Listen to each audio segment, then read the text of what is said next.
समाधान नहीं, एक के बाद एक फिर पेपर लीक के मामले सामने आ रहे हैं। ये पूरा मामला समझाइए और अब तक क्या एक्शन इस मामले में लिया गया। मानस।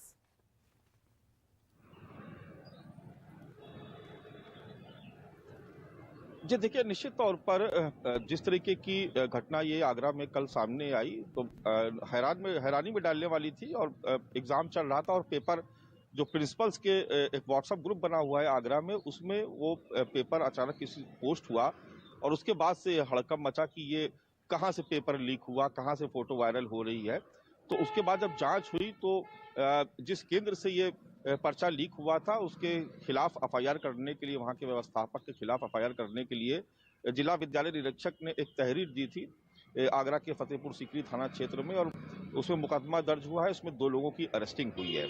हालांकि उत्तर प्रदेश में एक दौर ऐसा भी था कि नकल माफिया पूरी तरीके से हावी थे और बाकायदा जो सेंटर्स थे उसके ठेके उठते थे।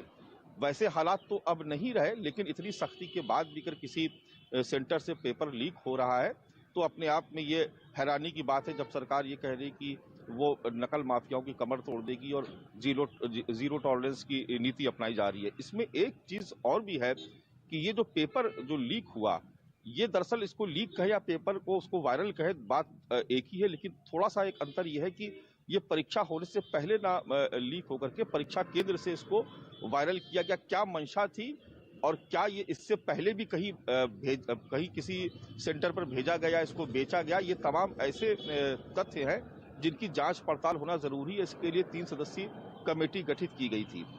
जो ये पुलिस भर्ती का जो पेपर लीक का मामला था, ये और इसमें थोड़ा सा फर्क ये कि वो लाखों युवाओं के रोजगार का सवाल था और इसलिए उसमें जब ये पेपर लीक हुआ तो एक तरीके से हड़कंप मच गया। इसमें बाकायदा एसटीएफ कार्रवाई कर रही है और कल इसमें एक जो मुख्य अभियुक्त थे उसको गिरफ्तार भी किया गया। लेकिन इधर गिरफ्तारी हो रही है और उधर किसी एक सेंटर से बोर्ड परीक्षा का पर्चा लीक हो जा रहा है, तो अपने आप में ये हैरानी में डालने वाली बात है और कहीं ना कहीं सवाल भी खड़े होते कि आखिर किस तरीके की व्यवस्था थी।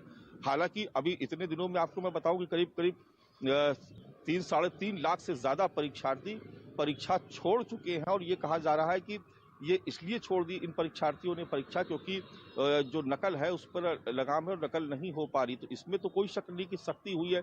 बावजूद इसकी इतनी सख्ती कि अगर पर्चा लीक हो जा रहा है बोर्ड परीक्षाओं का, तो एक तरीके से ये जो परीक्षार्थी जो युवा है जो परीक्षा दे रहे हैं, उनके एक तरीके से कहा जाए कि भविष्य से खिलवाड़ है, उनका मनोबल टूटता है क्योंकि उनको लगेगा कि पेपर लीक हो गया। अब ये जांच का विषय है कि ये पहले से लीक किया गया या उसी वक्त इसको वायरल किया गया, क्योंकि अगर उस वक्त वायरल किया गया है तो फिर जो बच्चे थे वो परीक्षा दे रहे थे तो उसका कोई औचित्य नहीं बनता, क्योंकि वो परीक्षा का समय वो शुरू हो चुका था। और ये भी अभी तक जांच में सामने आया कि जो परीक्षा शुरू होने के करीब आधे घंटे या 45 मिनट के बाद ये सोशल मीडिया पे वायरल होता हुआ दिखाई पड़ा।